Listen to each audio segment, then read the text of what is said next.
Dampak daripada program ada. Jadi udah gak zaman sekarang ada program yang hanya pencitraan, Pak. Seolah-olah di Depok bikin pelatihan, wah hebat kepada masyarakatnya. Tapi setelah dilatih jadi pengangguran lagi, mau ngapain?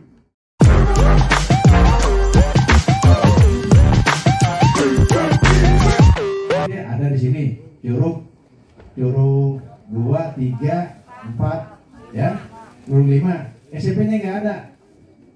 Mulai di Pak Lurah. Jadi saya mohon tolong perhatikan secara pendidikan. Karena itu kata anggota dewan itu sangat penting. Karena kita tidak ada sumber daya alam, sumber daya manusia SDM diperdayakan sebaik mungkin dengan anggaran yang ada. Reses Pedistorus gimana nih? Reses Pedistorus ini sangat baik ya, dan cukup jelas. Ya, beliau juga menampung aspirasi masyarakat, terutama masyarakat Curug di RT 1 4 pada khususnya, dan ini masyarakat Curug. Beliau begitu gamblang menjelaskan tentang pemerintahan, tentang aspirasi masyarakat itu tersalurkan seperti apa, itu sangat jelas dan energik lah, tidak membosankan. Walaupun panjang nih kayak kalaupun masalah panjang, kalau memang dibumbui tidak membosankan itu kan nyaman. Tapi kalau panjang nggak nyaman ya, pendek pun kalau tidak nyaman nggak betah ya, nggak jelas. Kalau ini sungguh jelas, gamblang.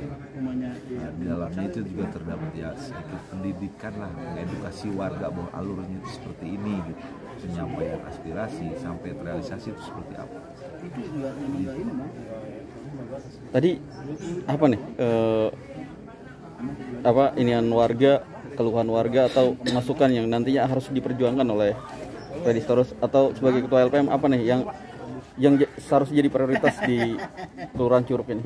Ada di Kelurahan Curug ini ada satu RW, yaitu RW 3. Beliau menyampaikan tadi itu usulan-usulannya itu banyak tidak tercover, sehingga kita ke depan itu dia sudah sampaikan langsung di hadapan Pak Pedistorus untuk segera di cover. Memang betul ya, itu layak sekali untuk membantu dalam pembangunan.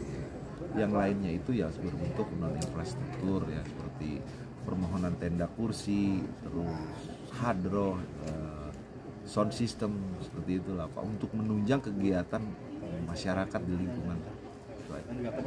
Dan tadi sekolah negeri yang nggak ada di Kelurahan Curug ya? Memang beberapa ada 5 SD negeri di sini. Di sini ada 5 SD negeri ya. Sedangkan SMP nggak ada. Ya, Curug 2, Curug 3, 4, Curug 5 ya. Terus Curug 1 itu mungkin sudah di merger ya, kalau nggak salah. Tapi ini kalau nggak salah ya juga. Jadi tidak ada sekolah SMP negeri. Memang kita ini secara zonasi jadi tidak mampu kesana kesini lah. Memang dari setiap reses, dari awal Musrembang pun sudah kemarin Musrembang Kelurahan itu yang diprioritaskan itu pembangunan sekolah SMP negeri di Curug, itu yang sedang diupayakan, dan seluruh dewan juga menyampaikan seperti itu, membutuhkan sekolah SMP negeri. Jadi mohonlah realisasi pembangunan SMP negeri di Curug. Ketua, hasil reses di Curug ini apa nih Ketua, yang akan jadi prioritas Ketua dan akan diperjuangkan Ketua? Jadi tadi ada beberapa hal yang disampaikan masyarakat. Yang pertama, ternyata banyak sekali kendala-kendala yang dihadapi masyarakat itu terkait dengan PKH, KIM, dan juga KKS, Kartu Keluarga Sejahtera. Dan ini tadi nanti akan kita sampaikan ke pemerintah, bahwa pemerintah juga harus ikut rembuk ya kan, mengatasi persoalan-persoalan ini, karena pendataannya itu kan semuanya juga dari Depok, walaupun program itu program pusat. Mungkin itu. Kemudian infrastruktur, masukan juga tadi sampaikan Pak RW 3 Pak Sony terkait dengan sekolah. Kan RW juga sudah mengajukan, nanti coba kita kawal untuk SMP yang ada di Curug. Oh tadi SMP Ketua yang ini, jadi ada 5 sekolah SD dan nggak punya SMP. Ntar gimana Ketua cara pengawalannya dan akan memperjuangkan seperti apa nih Ketua? Nah, yang perlu nanti adalah pemerintah pasti akan membuat kajian apakah memang dengan adanya sarana SMP yang ada sekarang ini bisa mengatasi persoalan yang pendidikan yang ada di Cimanggis. Nah, nanti kita lihat, mereka kan pasti akan melakukan kajian, dan itu saya pikir karena memang peran sekolah swasta juga masih diharapkan oleh pemerintah kota. Karena kalau semua negeri bayangkan 63, nah saya pikir juga hampir tidak mungkin kalau 63 negeri. Tapi nanti dilihatlah dari kajian itu bisa terlihat nanti apakah Curug memang layak untuk ada SMP.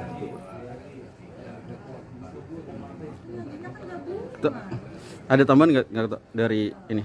Ya saya sangat antusias sekali reses hari ini, banyak warga yang hadir. Mudah-mudahan setiap reses dewan itu bisa menyerap aspirasi masyarakat. Karena biar bagaimanapun tugas kita sebagai anggota dewan juga menginformasikan hal-hal apa yang harus kita sampaikan kepada masyarakat. Karena tidak semua masyarakat juga terinformasi tentang program-program yang ada di pemerintahan. Sayang kalau itu tidak diinformasikan, sehingga kalau itu tidak diinformasikan maka program pemerintah juga hanya sebatas program, nanti tidak berjalan. Jadi harapan kita tadi dalam reses ini mudah-mudahan masyarakat ke depan bisa lebih paham tentang tugas dan fungsi anggota dewan, sehingga ketika reses dia bisa hadir dan disitulah dia memberikan aspirasi apa yang menjadi kebutuhan masyarakat. Ditambah lagi informasi dari kita tentang program-program apa. Karena kan terkait dengan pemerintahan ini banyak hal. Salah satunya misalnya program janji wali kota terhadap 5.000 usaha startup, 1.000 pengusaha perempuan. Nah ini kan seperti apa, nah ini juga perlu kita informasikan. Sehingga program-program yang ada itu bisa berjalan dan itu menjadi harapan pemerintah, karena itu janji kepala daerah. Ketua, tanggapan Ketua nih tentang pelatihan yang ada di Kota Depok, dan ini gimana Ketua? Dan harapan ke depan Ketua gimana nih? Ya. Jadi kalau saya sebetulnya program pelatihan ini salah satu yang kita harapkan adalah jadi betul-betul pelatihan ini berdampak, ya kan? Dan saya berharap pelatihan ini juga sebetulnya diperuntukkan bagi orang-orang yang belum bekerja, ya kan?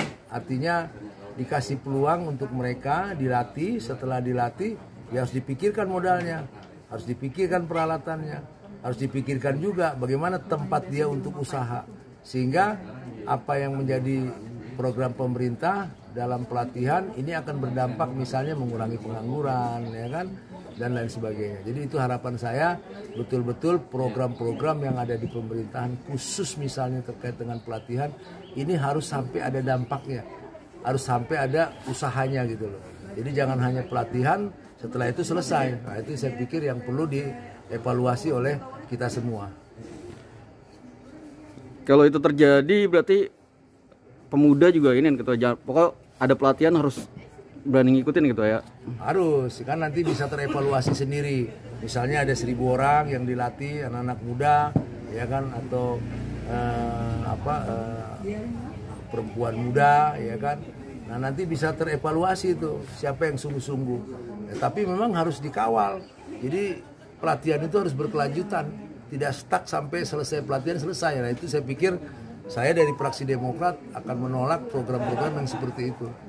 Siap pengawal gitu ya sampai Siap itu pengawal.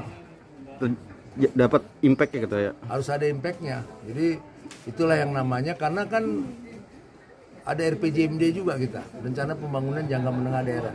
Di situ ada data berapa sesungguhnya pengangguran yang ada di Kota Depok, ya kan. Nah untuk mengatasi program pengangguran butuh pelatihan kan gitu kira-kira. Nah jadi harus jelas gitu loh. Begitu juga mungkin peluang-peluang lapangan pekerjaan yang sudah berjalan. Mudah-mudahan itu juga menjadi salah satu yang bisa yang bisa dilakukan oleh masyarakat. Ketua, makasih banyak atas waktunya. Thank you.